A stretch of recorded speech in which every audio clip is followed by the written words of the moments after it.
മെഹറൂട്ടിയും MLA മോനും കാണിച്ച ഒന്ന് ആലോചിച്ച് നോക്കൂ. എന്താണ് ഈ നാട്ടിൽ, ഈ കേരളത്തിലെ സാധാരണക്കാരൻ അടിമയാണ്. നിങ്ങളുടെ ഒരു നേതാവുണ്ടല്ലോ, മണിയൻ, MM മണി, അങ്ങ് കാണിച്ചിട്ടുണ്ടെങ്കിൽ അയാള് ഒരു ദിവസം ഒരു 10 തവണയെങ്കിലും വൃത്തികെട്ട അങ്ങ് അയാൾ കാണിക്കാതിരിക്കുമോ? അപ്പൊ അതെന്താ, പച്ച മനുഷ്യന്റെ പച്ചയായ ആവിഷ്കാര സ്വാതന്ത്ര്യമാണോ? വിജയവിലാസം ഗുണ്ടാ സംഘം എന്ന് ഈ CPM-ന് പേര് മാറ്റേണ്ട സമയം കഴിഞ്ഞു. ഇതിലുള്ളത് ഒരു ഗുണ്ടാ നേതാവും ബാക്കി ഗുണ്ടകളുമാണ്. നിന്റെയൊക്കെ നേതാക്കന്മാര് കാണിക്കുന്നത് കണ്ടിട്ട് നീയൊക്കെ എങ്ങനെയാണ് അതൊന്ന് പറയരുത്. അല്ലല്ല, അതെന്തെന്നറിയോ, നമ്മളൊക്കെ തലച്ചോറ് കൊണ്ട് ചിന്തിക്കുന്നു, ഇവന്മാരെ ആസനം കൊണ്ട് ചിന്തിക്കുന്നു. തൊഴിലാളികളുടെ അധ്വാനിച്ച് പണിയെടുക്കുന്ന തൊഴിലാളികളുടെ വിയർപ്പ് വടിച്ച് നക്കിയിട്ടല്ലേ ഈ നാറികൾ ഇങ്ങനെ ജീവിക്കുന്നത്. സാധാരണക്കാരന് പട്ടിയുടെ വിലയാണ് ഈ നാറികൾ കൊടുക്കുന്നത്. കേരളത്തിലെ സാധാരണക്കാരന് പട്ടിയുടെ വിലയാണ് ഈ നാറികൾ കൊടുക്കുന്നത്. വിസർജ്യത്തെ എടുത്തുകൊണ്ടുവന്ന് എന്തോ വലിയ സംഭവം എന്നുള്ള മട്ടിൽ ഇവിടെയുള്ള കുറേ അന്തം കമ്മികൾ കൊണ്ട് നടക്കുകയാണ്. ഈ വിസർജ്യം തിന്നുന്ന ആരാണ്? വിസർജ്യം ഭക്ഷിക്കുന്നത് ആരാണ്? ഞാൻ പറയണത് നിങ്ങൾ ഊഹിച്ചോ. BJPയുടെ സഹായമില്ലാതെ പിണറായി വിജയന് ഇങ്ങനെ നെകളിച്ച് നടക്കാൻ കഴിയില്ല. ഒരു മേയറും ഒരു MLA-യും തയ്യാറാകണമെങ്കിൽ അവർ സ്വയബോധത്തിലല്ലായിരുന്നു എന്ന് വേണം അനുമാനിക്കാൻ. നമസ്കാരം. ഒരു സംസ്ഥാനത്തിന്റെ മുഖ്യമന്ത്രി ഒരു ജുഡീഷ്യറിയെ സ്വാധീനിക്കാൻ ശ്രമിക്കുക, ഇടനിലക്കാരനായി നിന്ന ഒരാൾ അത് പിന്നീട് പുറത്തു പറയുക, മറ്റാരുമല്ല നമ്മുടെ പിണറായിക്കാരൻ വിജയൻ തന്നെയാണ്. വിവാദ ദല്ലാൾ TG നന്ദകുമാറാണ് ഇപ്പോൾ ഈ അതിഗുരുതരമായ ഈ ഒരു വെളിപ്പെടുത്തൽ നടത്തിയിരിക്കുന്നത്. എങ്ങോട്ടാണ് ഈ നാടിൻ്റെ പോക്ക് എന്നുള്ളൊരു സംശയം ഉണ്ടായിരുന്നു. പക്ഷേ ഒരു മുഖ്യമന്ത്രി ജുഡീഷ്യറിയെ സ്വാധീനിക്കുക, ലാവ്ലിൻ കേസ് പോലും 39 തവണ രാജ്യത്തെ പരമോന്നത കോടതി നീട്ടിവെക്കുക, ഇതൊക്കെ കണ്ട് അരിയാഹാരം കഴിക്കുന്ന സാധാരണക്കാരന് പോലും പലവിധ സംശയങ്ങളുണ്ടായിരുന്നു. ആ സംശയങ്ങൾ ശരിവെക്കുന്നതാണ് TG നന്ദകുമാർ നടത്തിയിരിക്കുന്ന വെളിപ്പെടുത്തൽ. ശരിവെക്കുന്നത് തന്നെയാണ്. നമ്മുടെ കേരളത്തിന്റെ മുഖ്യമന്ത്രി എന്ന് നമുക്ക് ഇപ്പോൾ മുഖ്യമന്ത്രിയാണ്, പക്ഷേ സ്വാധീനിച്ച സമയത്ത് അദ്ദേഹം മുഖ്യമന്ത്രി അല്ല, പാർട്ടി സെക്രട്ടറിയാണ്. പക്ഷെ എങ്കിലും അത് ചെറിയ പദവിയല്ല. ഇന്ത്യൻ ഭരണഘടന അനുശാസിക്കുന്ന തരത്തിൽ ആ ഭരണഘടനയെ അംഗീകരിച്ചുകൊണ്ട് പിന്നെ സത്യവാങ്മൂലം നൽകി രജിസ്റ്റർ ചെയ്തിരിക്കുന്ന ഒരു പാർട്ടിയാണ് കമ്മ്യൂണിസ്റ്റ് പാർട്ടി എന്ന് പറയുന്നത്, CPM എന്ന് പറയുന്നത്. അപ്പോൾ സ്വാഭാവികമായിട്ടും CPM-ന്റെ പാർട്ടി സെക്രട്ടറി എന്ന് പറയുന്നത് ഇന്ത്യയിലെ നിയമങ്ങളും നിയമസ്വാധീനത്തിൽ ഒന്നും ആരെയും സ്വാധീനിക്കാൻ പാടില്ല എന്നുള്ളത് നിയമമാണ്, അത് സത്യവാങ്മൂലമാണ്. അപ്പം അങ്ങനെ ചെയ്തിരിക്കുന്ന ഒരു പാർട്ടിയുടെ സെക്രട്ടറി, സംസ്ഥാന സെക്രട്ടറി, കേരളത്തിലെ ഏറ്റവും പരമോന്നതമായ കോടതിയായ ഹൈക്കോടതിയിലെ ജഡ്ജിയെ സ്വാധീനിക്കാൻ ശ്രമിച്ചു എന്നത് ഒരു വലിയ വെളിപ്പെടുത്തലാണ്. അതൊരു നിസ്സാര വെളിപ്പെടുത്തലല്ല. നമ്മുടെ നാടിനെ സംബന്ധിച്ചിടത്തോളം ഇപ്പൊ പ്രധാനമന്ത്രി സുപ്രീം കോടതി ജഡ്ജിയെ സ്വാധീനിക്കാൻ ശ്രമിച്ചു എന്ന് ഏതെങ്കിലും ഒരുത്തൻ എവിടെയെങ്കിലും ഒന്ന് പറഞ്ഞിരുന്നെങ്കിലുള്ള അവസ്ഥ ആലോചിക്കുകയാണ്. അന്ന് പ്രധാനമന്ത്രി അല്ലാത്ത സമയത്താണെങ്കിൽ പോലും, വെറും മോദിയായിട്ട് നടക്കുന്ന പാർട്ടി പ്രവർത്തനമായിട്ട് നടന്ന സമയത്തായിരുന്നെങ്കിൽ പോലും ഇന്ന് അതിനെ പൊക്കിയെടുത്തുകൊണ്ട് എന്തുമാത്രം പ്രശ്നം ഈ രാജ്യത്തുണ്ടായി. അല്ല, അത് മറ്റൊരു കാര്യം എന്ന് പറഞ്ഞാൽ പിണറായി വിജയൻ എന്ത് ചെയ്താലും അത് തെറ്റല്ല എന്ന് വിചാരിക്കുന്ന ഒരു വിഭാഗം ആൾക്കാർ ഇവിടെയുണ്ട്, അണികൾ ഉണ്ട്. അതുകൂടാതെ അണികളല്ല, ആശ്രിതരുണ്ട്.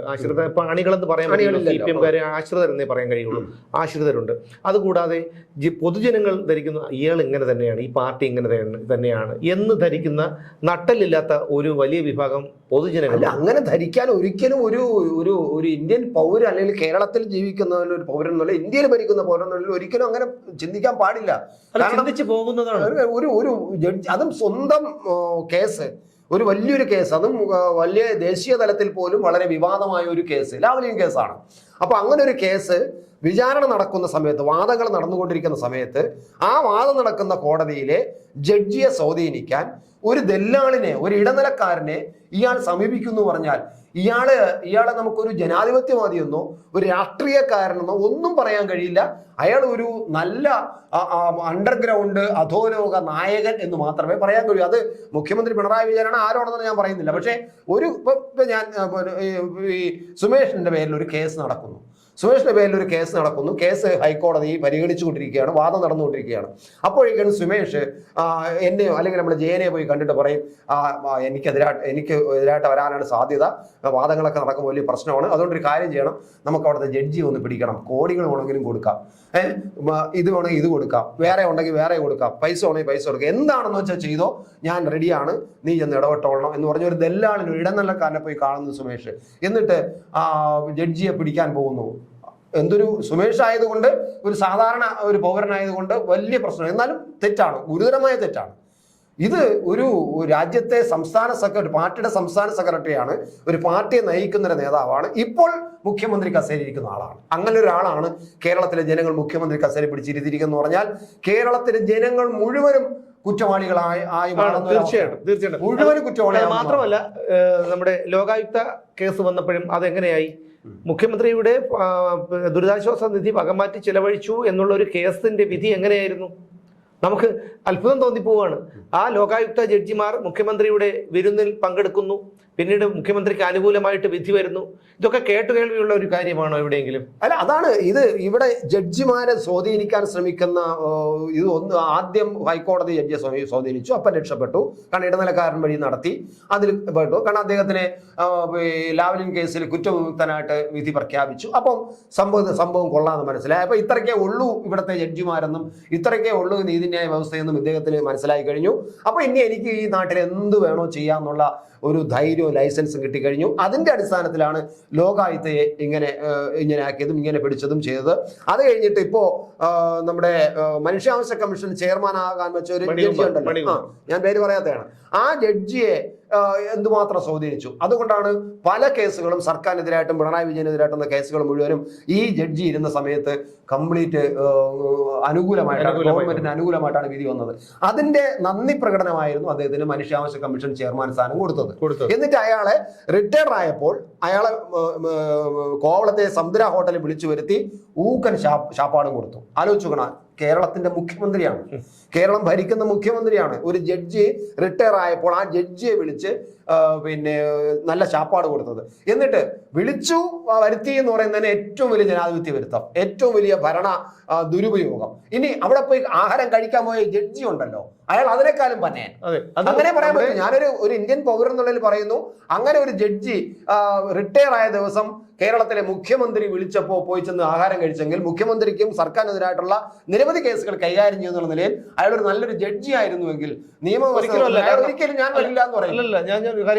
അങ്ങനെ പറയാനുള്ള ഒരു ആർജവും ധൈര്യവും അയാൾ കാണിക്കണം. അയാൾ കാണിച്ചില്ല. അപ്പൊ ഇന്നലെ വരെ അയാൾ ജഡ്ജി ആയിരുന്ന ആള് വെറും പന്നയെന്ന് മാത്രമേ നമുക്ക് പറയാൻ പറ്റൂ. അല്ല, നമ്മുടെ മുൻ ഗവർണർ പി സദാശിവം അറിയാലോ, എപ്പോഴും ഒരു ഗവർണർ സ്ഥാനത്ത് ഒരു റബ്ബർ സ്റ്റാമ്പ് ആയിരുന്നു. ആരിഫ് ഖാൻ മുഹമ്മദ് ഖാനെ വെച്ച് നോക്കുമ്പോൾ അദ്ദേഹം ഒരു കാര്യത്തിലും പ്രതികരിച്ചിരുന്നില്ല.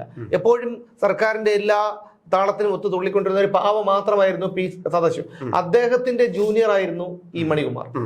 അപ്പൊ അറിയാലോ അന്തർധാര എന്താണെന്ന് ഊഹിക്കാവുന്നതേ ഉള്ളൂ. അപ്പോ ഇതൊക്കെ കാണുമ്പോ ഒന്ന് ആലോചിച്ച് നോക്കൂ. നമ്മുടെ എപ്പോഴും പറയും എന്റെ കൈകൾ ശുദ്ധമാണ്, കുടുംബത്തെ അധിക്ഷേപിക്കരുത്, കുടുംബത്തിന് എന്ത് തെമ്മാടിത്തരവും കാണിക്കാം. പറയുന്നത് അധിക്ഷേപമായി ഇപ്പോ തമ്പുരാന്റെ. അല്ല, വളരെ ഗുരുതരമാണ്. ഞാൻ ആലോചിച്ചിട്ട് നമ്മുടെ നാട്ടിലെ നമ്മുടെ ചാനലുകളൊന്നും വന്ന് ചർച്ച ചെയ്യുന്നില്ല. ഇപ്പൊ ഞാൻ അതാണ് പറഞ്ഞത്, ഇതേ സംഭവം വടക്കിലായിരുന്നെങ്കിൽ അല്ലെങ്കിൽ ഡൽഹിയിലായിരുന്നുവെങ്കിൽ നരേന്ദ്രമോദി 20 വർഷത്തിന് മുമ്പ്, അന്ന് ഈ ഗുജറാത്തിലെ മുഖ്യമന്ത്രി പോലും ആകുന്നതിന് മുമ്പ് ഇത്തരത്തിലുള്ളൊരു ജഡ്ജിയെ സ്വാധീനിക്കാൻ, ഒരു മജിസ്ട്രേറ്റിനെ സ്വാധീനിക്കാൻ, ജഡ്ജി എന്ന് പറയുന്നത് ഹൈക്കോടതി ജഡ്ജിയാണ്, ഒരു മജിസ്ട്രേറ്റിനെ സ്വാധീനിക്കാൻ ശ്രമിച്ചു എന്നുള്ളൊരു സംഭവം ആരെങ്കിലും ഇപ്പൊ വന്ന് വെളിപ്പെടുത്തിയാൽ, ആരെങ്കിലും വന്ന് ഈ നിമിഷം വന്ന് വെളിപ്പെടുത്തിയാൽ, ഇന്ന് വെളിപ്പെടുത്തിയാൽ, 25 വർഷം മുമ്പ് മോദി ഒരു മജിസ്ട്രേറ്റിനെ സ്വാധീനിക്കാൻ ശ്രമിച്ചു, എൻ്റെ അടുത്ത് വന്നു, എന്നെ കൊണ്ട് മജിസ്ട്രേറ്റിനെ സ്വാധീനിക്കാൻ പറഞ്ഞു എന്ന് പറഞ്ഞ് ഇപ്പോൾ ഒരാൾ വന്ന് വെളിപ്പെടുത്തിയാൽ ഉള്ള അവസ്ഥ ആലോചിച്ച് നോക്കുക. ഈ തിരഞ്ഞെടുപ്പ് നിൽക്കുന്ന ഈ സമയത്ത് ഈ CPM-ഉം ഈ പിണറായി വിജയനും എന്തായിരിക്കും പറയാൻ പോകുന്നത്? ഇവിടെ അപ്പൊ ഇയാളെ പ്രധാനമന്ത്രി സ്ഥാനത്ത് ഇരിക്കാൻ പാടില്ല, ഇപ്പം രാജിവെച്ചിറങ്ങി പോകണം, ഇയാൾക്ക് ഈ NDA നയിക്കാൻ അധികാരമില്ല, ഇയാള് മജിസ്ട്രേറ്റ് എന്ന് പറയുന്ന നിയമവ്യവസ്ഥയുടെ ആളാണ്, മജിസ്ട്രേറ്റിനെ സ്വാധീനിച്ചാണ്, എന്തെല്ലാം പ്രശ്നം ഉണ്ടായേനെ. ഇത് എന്തുകൊണ്ട് നമ്മുടെ ചാനലുകളും ഭയങ്കര ചർച്ച നടത്തിയേനെ. അയ്യോ, അതിഭയങ്കരമായിട്ട് നമ്മുടെ ചാനൽ മുഴുവൻ ഏഷ്യാനെറ്റും 24 ഒക്കെ പ്രധാനമന്ത്രി അങ്ങനെ ചെയ്തു, അയാളാണോ ഇവിടുത്തെ ജനാധിപത്യ സംരക്ഷകൻ, അയാളാണോ നമ്മുടെ ഭരണഘടന എന്ന് പറഞ്ഞ് എന്തൊരു ചർച്ച നടത്തിയേനെ. ഇപ്പോ ഈ മുഖ്യമന്ത്രി പിണറായി വിജയൻ തന്റെ പേരിലൊരു കേസ് കിടക്കുമ്പോൾ, ആ കേസ് വളരെ വിവാദമായ കേസാകുമ്പോൾ, കോടിക്കണക്കിന് രൂപയുടെ അഴിമതി ഉണ്ടെന്ന് പറയുന്ന ഒരു കേസ് കിടക്കുമ്പോൾ, ആ കേസ് പരിഗണിച്ചുകൊണ്ടിരിക്കുന്ന ജഡ്ജിയെ സ്വാധീനിക്കാൻ വേണ്ടിയിട്ട് ഇടനിലക്കാരനായി എന്നെ സമീപിച്ചു എന്നും വേറൊരു കേരള കോൺഗ്രസ് നേതാവിന്റെ ഫോൺ വാങ്ങിച്ചിട്ട് ആ ഫോണിൽ കൂടെ എന്നെ വിളിച്ചു എന്നും, ഇയാളെ ഫോണിൽ നിന്നല്ല, അതാണ് ഇയാളെ ബുദ്ധി എന്ന് പറയുന്നത്. ഇയാളെ ഫോണോ ഇയാളെ കൂടെ ഇരിക്കുന്ന പാർട്ടിക്കാരുടെ ഫോണോ ഒന്നും എടുത്തില്ല. ഒരു കേരള കോൺഗ്രസ് നേതാവിന്റെ സ്കറിയ തോമസ് എന്ന് മറ്റാണെന്ന് തോന്നുന്നു, അയാളുടെ ഫോൺ വാങ്ങി വാങ്ങിച്ചിട്ട് ആ ഫോണിൽ കൂടെ എന്നെ വിളിച്ചു വന്നും ആ ഫോണിൽ കൂടെ എന്നോട് പറഞ്ഞു വന്നും എന്ത് വേണോ ചെയ്തോളണം, എത്ര കോടി വേണോ, എന്ത് വേണോ, ഏത് മാർഗം വേണോ സ്വീകരിച്ചോളണം, ജഡ്ജിയെ സ്വാധീനിച്ചിട്ട് ഈ കേസിൽ, ലാവ്ലിൻ കേസിൽ എനിക്ക് അനുകൂലമായിട്ട് വിധി വരണം. അതിനുവേണ്ടി ഞാൻ സമ്മതിക്കുകയും ചെയ്തു. ഞാൻ അതിൻ്റെ ഡീലിങ്സ് ഉറപ്പിച്ചു. ഞാൻ എന്നിട്ട് പിന്നെ ജഡ്ജിയെ കാണാൻ വേണ്ടി ഒരു പ്രധാന വക്കീലിനെ കണ്ടു. ആ വക്കീൽ വഴി ജഡ്ജിയെ ബന്ധപ്പെടുകയും ചെയ്തു എന്നാണ് പറയുന്നത്. പക്ഷെ വിജയിച്ചില്ല എന്നാണ് പറയുന്നത്. പക്ഷേ നമ്മൾ അരിയാഹാരം കഴിക്കുന്ന വിധി കാണുമ്പോൾ അറിയാം വിജയിച്ചോ വിജയിച്ചില്ലെന്നുള്ള വിധി വന്നത് പിണറായി വിജയൻ ഒഴിവായിക്കൊണ്ട് വിധി വന്നപ്പോൾ മനസ്സിലായി അത് സ്വാധീനിച്ചു കാണും. നമുക്കും പറയാൻ പറ്റില്ല. നമ്മൾ പറഞ്ഞാൽ ചിലപ്പോൾ നമ്മൾ ഇനി മറ്റൊരു കാര്യം കൂടി, 39 തവണയാണ് സുപ്രീം കോടതി ലാവ്ലിൻ കേസ് മാറ്റിവെച്ചത്. ചരിത്രത്തിൽ, ഇന്ത്യയിലെ ചരിത്രം വിടാം, ലോകത്തെ ഏത് രാജ്യത്തെ നീതിന്യായ വ്യവസ്ഥയുടെ ഒരു ഇതെടുത്ത് നോക്കിക്കഴിഞ്ഞാൽ, ചരിത്രം എടുത്ത് നോക്കിക്കഴിഞ്ഞാൽ നമുക്കറിയാൻ കഴിയും 39 തവണ ഒരു കേസ് മാറ്റിവെക്കുക എന്ന് പറഞ്ഞു കഴിഞ്ഞാൽ, അതും 2022 ഓഗസ്റ്റിൽ അന്നത്തെ ചീഫ് ജസ്റ്റിസ് എനിക്ക് രമണയായിരുന്നു.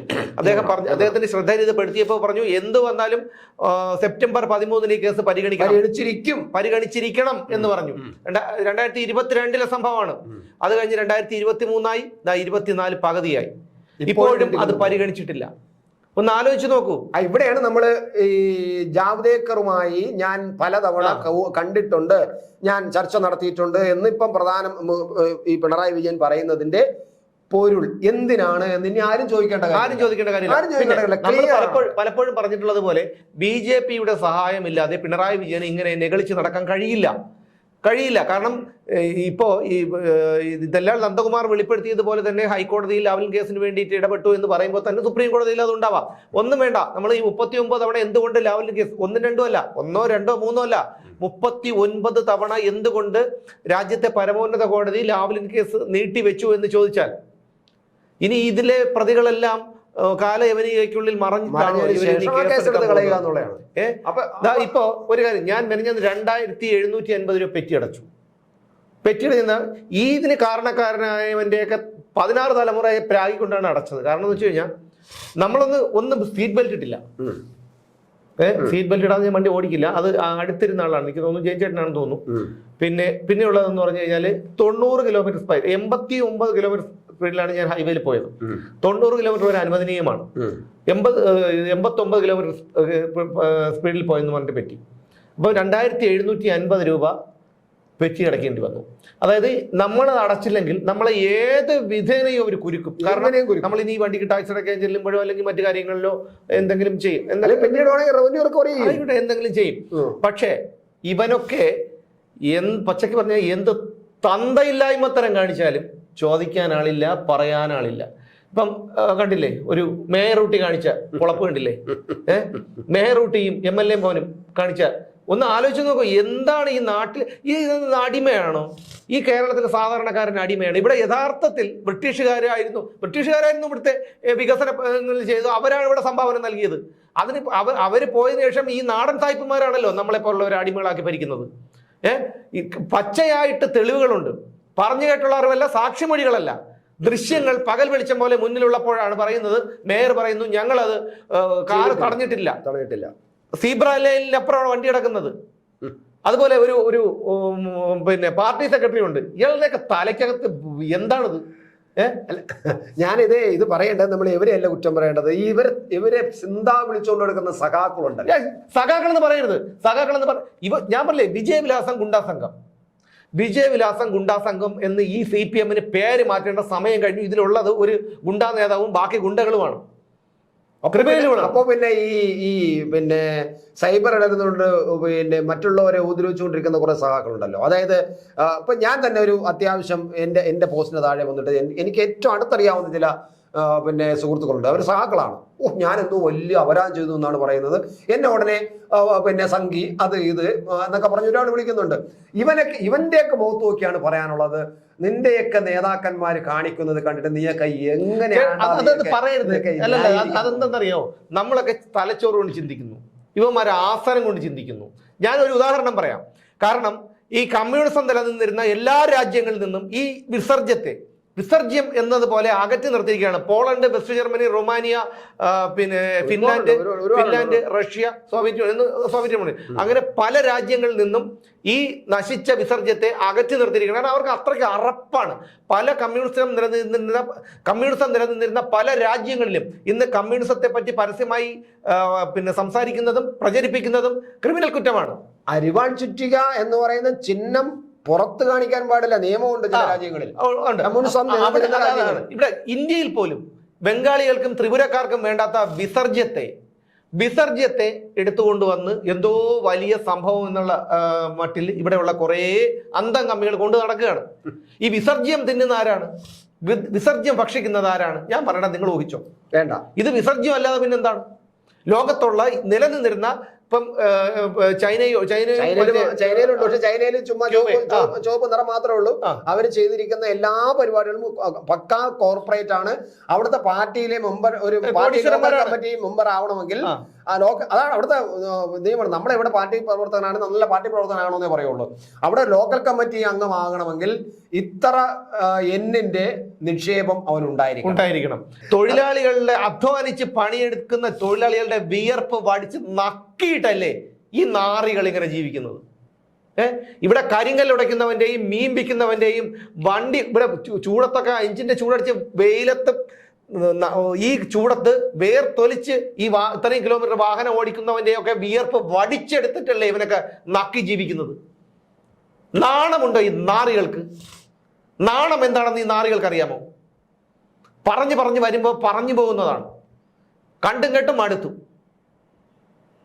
ഒരു മേയർ കാണിച്ച് ഒന്ന് ആലോചിച്ചു, പോലീസ് കേസെടുക്കുന്നില്ല. ഇയാൾക്ക് ഈ DGP എന്താണ്? ഈ ലോക്നാഥ് ബെഹ്റ ആയിരുന്നു പഴവുണ്ണി എന്നാണ് ഞാൻ വിചാരിച്ചത്. DGP ഉണ്ടോ? അതാണ് ചോദിക്കുന്നത്.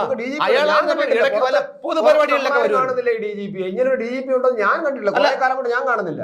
ലോക്നാഥ് ബെഹ്റ ആയിരുന്നപ്പോ ഇടയ്ക്ക് വല്ല പൊതുപരിപാടികളിലൊക്കെ വരും. ഇയാൾ അതിനും വരും. ഒന്നുമില്ലെങ്കിൽ കോലെടുത്തിട്ട് അവിടെ ചെന്ന് ലേളം സിംഹാസനത്തിൽ ഇരിക്കാനെങ്കിലും പോകുമായിരുന്നു. ഇതിപ്പോ അതുമില്ല. ഒന്ന് ആലോചിച്ച് നോക്കൂ.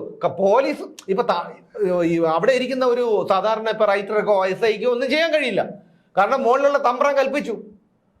ഒന്ന് ആലോചിക്കും. ഇവിടെ ജനങ്ങളെ വെറും വിട്ടികളാക്കിയല്ലേ.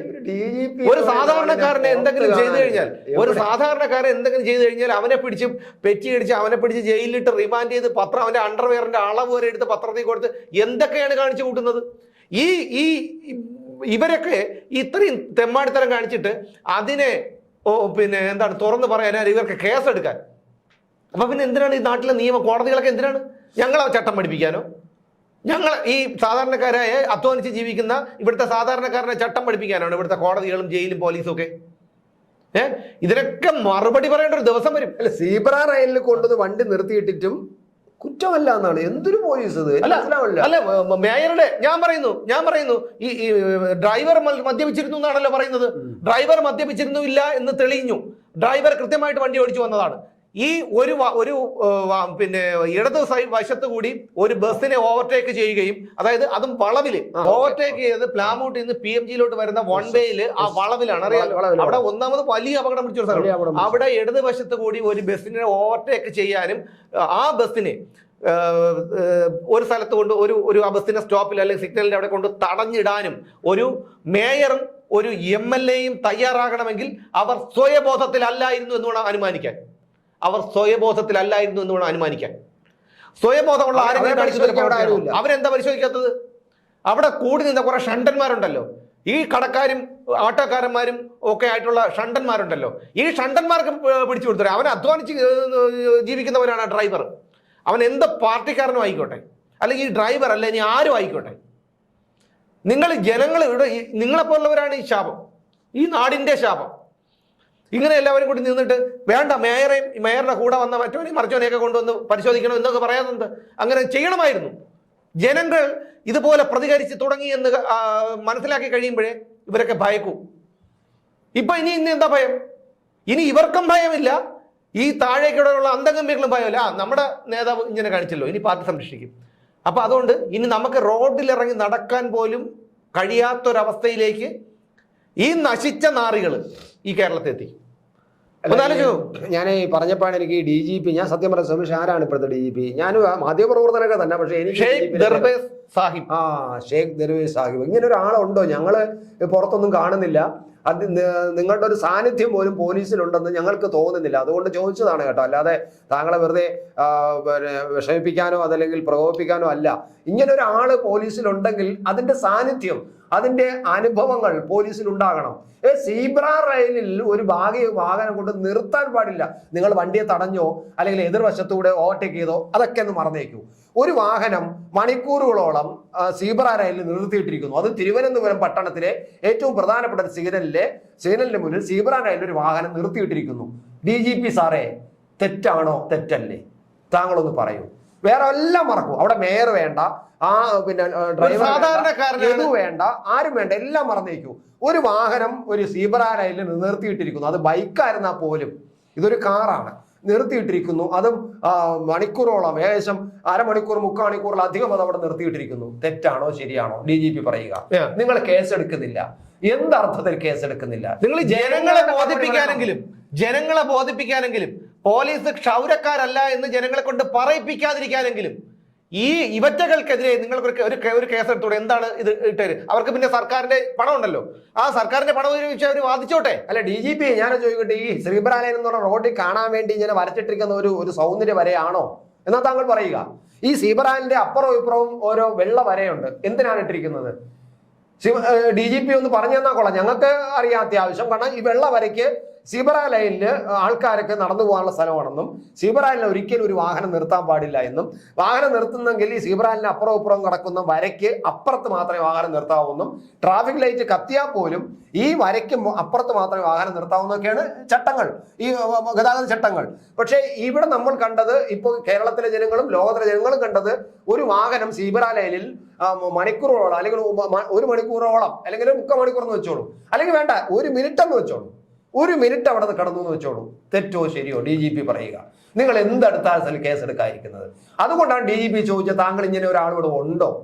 കേരളത്തിലെ ജനങ്ങൾ ചോദിക്കുകയാണ്, ഇങ്ങനെ DGP എന്ന് ഒരാളുണ്ടോ? ഒരു ADGP അറിയാം, കാരണം MR അജിത് കുമാർ എന്ന ഒരാളെ അറിയാം. കാരണം അദ്ദേഹം ഈ പിണറായി വിജയന് വേണ്ടി ഇങ്ങനെ ഓടി കിടക്കുകയും എന്ത് വേണോ കാണിക്കാൻ പിണറായി വിജയൻ ഇരിക്കാൻ പറയുമ്പോൾ വേണ്ട സാറേ ഞാൻ കിടക്കാമെന്ന് പറയുന്ന ഒരു ADGP ഉണ്ട്, നമുക്കറിയാം. പക്ഷെ അതുപോലെയാണോ താങ്കളും എന്നും കൂടി ഒന്ന് പറഞ്ഞാൽ കൊള്ളാം. എന്തുകൊണ്ട് നിങ്ങൾ കേസെടുത്തില്ല എന്നുള്ളത് ജനങ്ങളുടെ മുന്നിൽ പറയാനുള്ള ഉത്തരവാദിത്വം, ജനങ്ങളുടെ കാശ് വാങ്ങിച്ച് ശമ്പളം വാങ്ങിക്കുന്ന യൂണിഫോം അലക്കാൻ പോലും താങ്കളുടെ ഡ്രൈവർ വാഹനത്തിന് പെട്രോൾ അടിക്കുന്നതും താങ്കളുടെ വീട്ടിലെ ബക്കറ്റ് വാങ്ങിക്കുന്നതും കപ്പ് വാങ്ങിക്കുന്നതും, പ്ലാസ്റ്റിക് കപ്പടൽ 5 രൂപ കപ്പിന് പോലും നിങ്ങൾ ബില്ലിട്ട് കാശ് വാങ്ങിക്കുന്ന DGP താങ്കൾ പറയാൻ ഉത്തരവാദിത്തമുള്ളവരാണ്. അല്ല, അത് മാത്രമല്ല, ഈ ബസ്സിലുണ്ടായിരുന്ന യാത്രക്കാർ 10-15 യാത്രക്കാരുണ്ടായിരുന്നു, അവര് വഴിയിൽ ഇറക്കി വിടുന്നു. ഒന്ന് ആലോചിച്ച് നോക്കൂ. അതായത് ഈ അവർ ടിക്കറ്റ് എടുത്ത് വന്നിട്ട് അവർക്ക് ഒരു വിലയില്ല, പട്ടിയുടെ വില. നിങ്ങൾ ഇറങ്ങിപ്പോയിക്കോളൂ, ഡ്രൈവർ അറസ്റ്റിലായി. ഇയാൾ ആര്? ഒരു MLA അല്ലേ? ഇവരൊക്കെ മന്ത്രിമാരായുള്ള അവസ്ഥ ചട്ടവിരുദ്ധമാണ്. ഇവിടെ നിയമം അവനെ അങ്ങനെ ജഡ്ജിയെ സ്വാധീനിക്കാൻ ശ്രമിക്കുന്ന നേതാവ് ഭരിക്കുമ്പോ ആംഗ്യം കാണിച്ച ഒരു കാര്യം കൂടെ പറഞ്ഞോട്ടെ. ഒരു കാര്യം ഞാൻ ഇന്നലെ ഓർത്താണ്. ആംഗ്യം കാണിച്ച കാര്യം പറഞ്ഞല്ലോ. ഡ്രൈവർ ആംഗ്യം കാണിച്ചിട്ടില്ല എന്ന് എല്ലാവർക്കും അറിയാം, നിങ്ങൾക്കും അറിയാം. പക്ഷെ അശ്ലീല ആംഗ്യം കാണിച്ചിട്ടാണെങ്കിൽ നിങ്ങളുടെ ഒരു നേതാവുണ്ടല്ലോ, മണിയൻ, MM മണി, അയാൾ ഒരു ദിവസം ഒരു 10 തവണയെങ്കിലും വൃത്തികെട്ട ആംഗ്യങ്ങൾ അയാൾ കാണിക്കാതിരിക്കുമോ? അപ്പൊ അതെന്താ? പച്ച മനുഷ്യന്റെ പച്ചയായ ആവിഷ്കാര സ്വാതന്ത്ര്യമാണോ?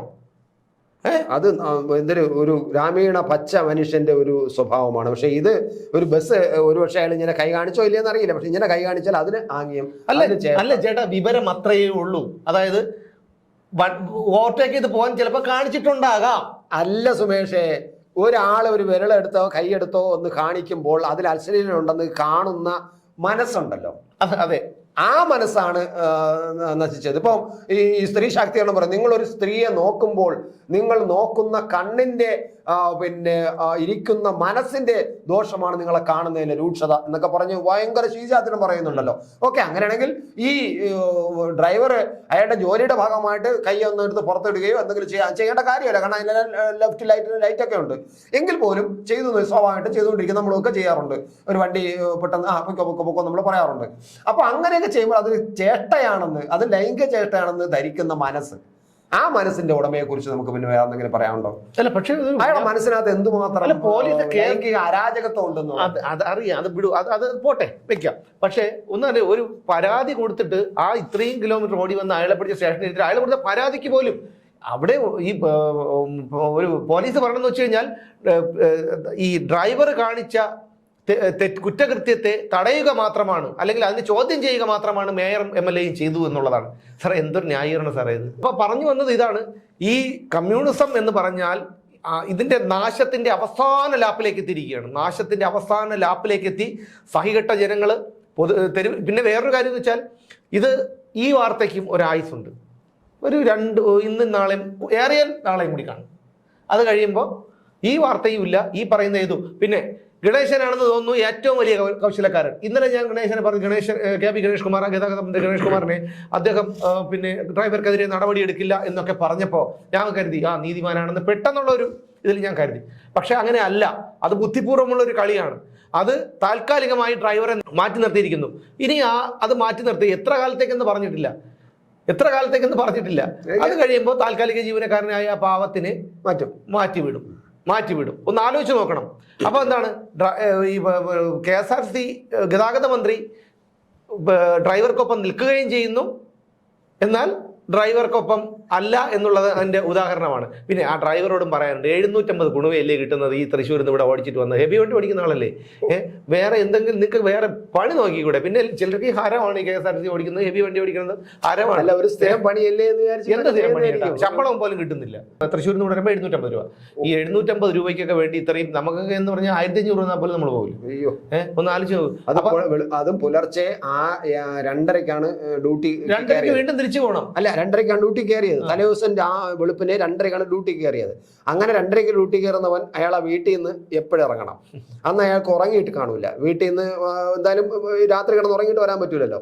അപ്പോൾ അയാൾ വീട്ടിൽ നിന്ന് നേരത്തെ വന്ന് 2:30 വരെ അവിടെ കാത്തിരുന്നിട്ട് 2:30ക്കാണ് ഡ്യൂട്ടി കയറുന്നത്. അയാൾ ഈ വണ്ടി അത്രയും ഈ പറയുന്ന നമ്മുടെ ഈ ട്രാഫിക് നിറഞ്ഞ റോഡിൽ കൂടെ ഓടിച്ച് തൃശ്ശൂർ ചെന്നിട്ട് അവിടെ നിന്ന് തിരിച്ച് വീണ്ടും തിരുവനന്തപുരത്ത് വന്ന് തിരുവനന്തപുരത്ത് എത്താൻ ആകെ 5 മിനിറ്റ് 7 മിനിറ്റ് ഉള്ള സമയത്താണ് ഈ സംഭവം നടക്കുന്നത്.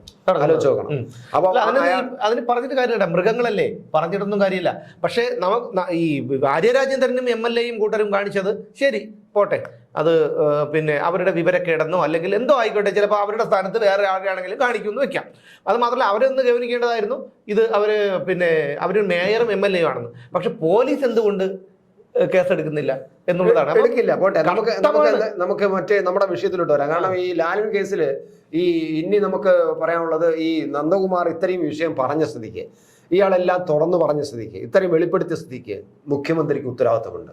കേരളത്തിലെ ജനങ്ങളുടെ മുഖ്യമന്ത്രിയാണ് നിങ്ങൾക്കെതിരായിട്ടാണ് എന്തോ ആയിക്കോട്ടെ, നിങ്ങൾ ഇപ്പോഴും ഞങ്ങളുടെ മുഖ്യമന്ത്രിയാണ്.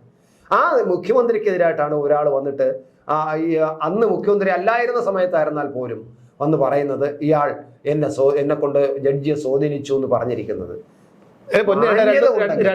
മാന്യത ഉണ്ടെങ്കിൽ ഈ ഭരണഘടനയോടും ഈ രാജ്യത്തോടും ഇരിക്കുന്ന കസേരയോടും അതിന്റെ ആ ഒരു സ്ഥാനമുണ്ടല്ലോ, മുഖ്യമന്ത്രി കസേരയിലാണ് ഇരിക്കുന്നുള്ള സ്ഥാനം ബോധമുണ്ടെങ്കിൽ ഈ ഒന്നുകിൽ താങ്കൾ വന്ന് ജനങ്ങളോട് മുന്നിൽ പറയണം ഈ നന്ദകുമാർ പറഞ്ഞത് കള്ളമാണ്, ഒന്നും സംഭവിച്ചിട്ടില്ല എന്ന്. ഇല്ലെങ്കിൽ ഈ നന്ദകുമാറിനെതിരായിട്ട് നിങ്ങൾ കേസെടുക്കണം. ചേട്ടാ, ഒരു കാര്യം കേട്ടോ, നാളെ ചിലപ്പോൾ വന്ന് പറയും, എനിക്ക് 2 ദിവസം മുമ്പ് നന്ദകുമാറിനെ വിശേഷിപ്പിച്ചത് വെറുക്കപ്പെട്ടവരോടൊപ്പം ഇത്രയും പാവിയോടൊപ്പം എന്താ. അല്ല, അതിനാണ് മറുപടി അറിഞ്ഞോട്ട്, ഞാൻ പാവിയാണെങ്കിൽ ആ പാവിയോടാണ് ഒരിക്കൽ വന്ന് സഹായിക്കണേ. അതാണ് ഞാൻ പറഞ്ഞത്. നാളെ മാധ്യമങ്ങളുടെ മുന്നിൽ വന്നിട്ട് പിന്നെ ഉളുപ്പില്ലാതെ പറയണം, എനിക്ക് നന്ദകുമാറിന്റെ പരിചയമില്ല, അയാൾ പറയുന്നത് കള്ളമാണ്, അയാളെ ഞാൻ കണ്ടിട്ടേ ഇല്ല എന്ന് പറയാനും വിജയൻ പിണറായിക്കാരന് ഉളുപ്പില്ല എന്നുള്ള കാര്യം പറയില്ല. ഒരു തർക്കമില്ലാത്ത വിജയൻ പറയില്ല, പിണറായി വിജയൻ പറയില്ല. അയാൾ വീണ്ടും പോയി. അത് പിന്നെ സ്വപ്ന സുരേഷ് പലത് പറഞ്ഞിട്ട് മിണ്ടിയിട്ടില്ലല്ലോ. ഞാൻ ആലോചിക്കുന്നതല്ല ഈ DG എന്താ പറയുക, യഥാർത്ഥത്തിൽ ആരുടെ വശമാണ്, ആരുടെ സൈഡാണ്?